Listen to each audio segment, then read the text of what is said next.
I started parkour when I broke my toe and used YouTube to find the Russian climbing video. I took parkour classes from Ryan Forth in Boulder on Valentine's Day 2009. When I walked up to Ryan, I looked at him and he looked at me like straight in the eyes, and I was like, "Are you Ryan?" I was like, "You're Ryan Ford." It wasn't even a question. "You're Ryan Ford." And he said, yeah. And I was like, "Cool, I'm here for class."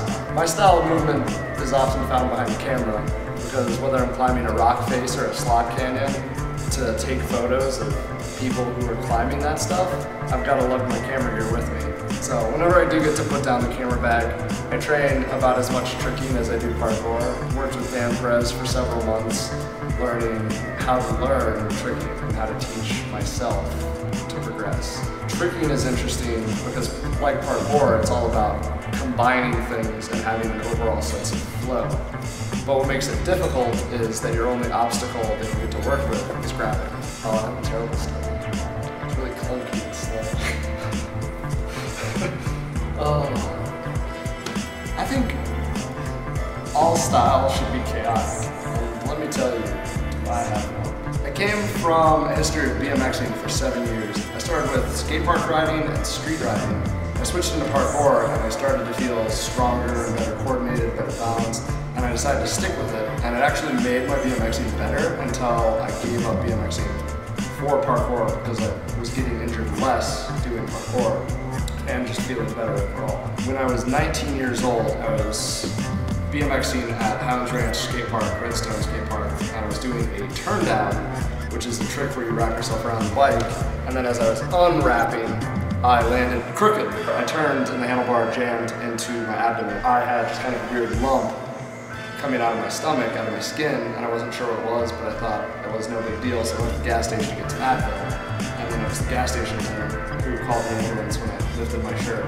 It just lopped out, tore an abdominal wall, and I tore my large intestine. Surgically, they cut off 2 inches of my large intestine, patched me up, and from that I got an awesome 6-inch long scar on my torso that I used to turn into my first tattoo, which is a zipper. And so the zipper in it covers the entire scar to commemorate it. So the BMX accident, the zipper scar, fundamentally changed my way of thinking.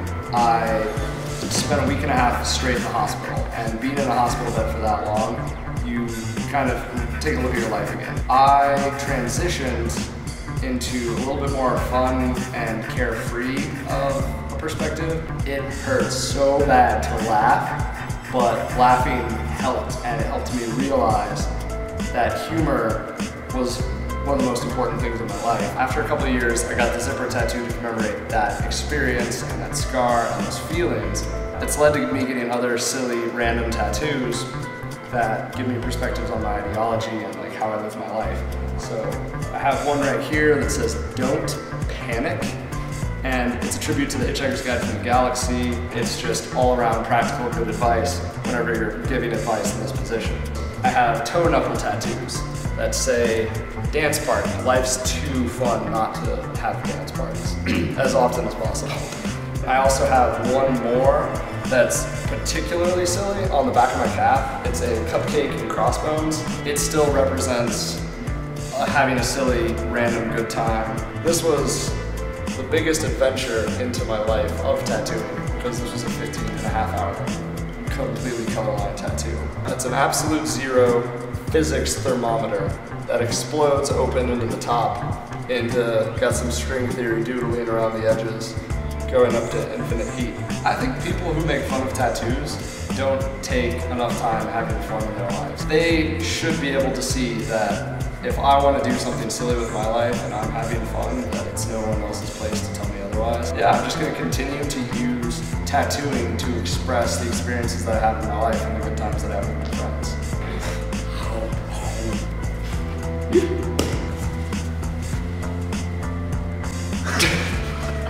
You said I wasn't allowed to struggle the box, right? One of the unique life experiences that I had was kind of the pleasure to be around Apex Movement when it first opened up and do all the photography for the gym as it first started expanding. One of the things that was admirable was Ryan, at 2 years younger than me, was making a living on his own merits entirely. And I'd been working for a long time at an engineering firm doing computer drafting. Right before the Move Beyond Possible tour started, it made the most sense that I stepped down from my job. I put in my resignation at 26 after 7 years of working at an engineering firm to become a professional photographer. I would say when you're first starting out as a parkour photographer, you want to have a wide angle lens, have an SLR, and really just experiment, get to know the athletes that you're working with. A photograph captures a moment, and it's really important when you're looking, especially when looking at people, that you see them for who they are. One of the reasons that I've stuck with photography and decided to make a career out of it is because the people around me are full of personality. I want to get as many photos as I can of that, so I work with people who, like Jake Smith and Ryan Ford, who always like to make silly faces. There are a couple quotes that I've found inspirational over the years. One is J.R. Tolkien's "Not all those who wander are lost," and it's led me into a sense of wanderlust that I started with BMX and traveling around the country for photography and events and competitions and just going to interesting places and meet interesting people. And I kept that same attitude and mindset when I transferred into parkour, looking to travel, going to California, going to San Francisco, going to LA, meeting a bunch of different people, and then with the Move Beyond Possible tour, obviously 4 weeks on the road is a great excuse when there's a little bit of wanderlust. I'd love to continue that with more Move Beyond Possible tours, checking out the Eastern United States, checking out maybe the Midwest in the summer, maybe checking out Western Europe, Eastern Europe, going around Croatia, Serbia, Germany. Pablo Picasso once said, "Computers are useless, they can only give you answers." And one of the reasons that it's important to look to this is because you can't take things so seriously. I'm super technical. It's like the worst quote for me because I always have a computer near me, whether it's my cell phone, iPad, or MacBook, or my camera, or my iPod, or my other camera, or my video camera, or the microphone I can never find. Computers are really useful. They're great for Google Maps and finding funny videos on the internet, but at the same time, we shouldn't have such a reliance on them, and we can get back to our roots, going out and just climbing on something. If there was only one thing that I could pass along or teach someone about parkour, it would be that every single person is capable of it. For me, teaching my mom to get over a rail, or teaching my sister how to vault over a taxi in New York when it gets in the way, because you know, I would teach people roles. Roles are important. My girlfriend doesn't like going upside down. Please don't put that on YouTube. I'm sorry,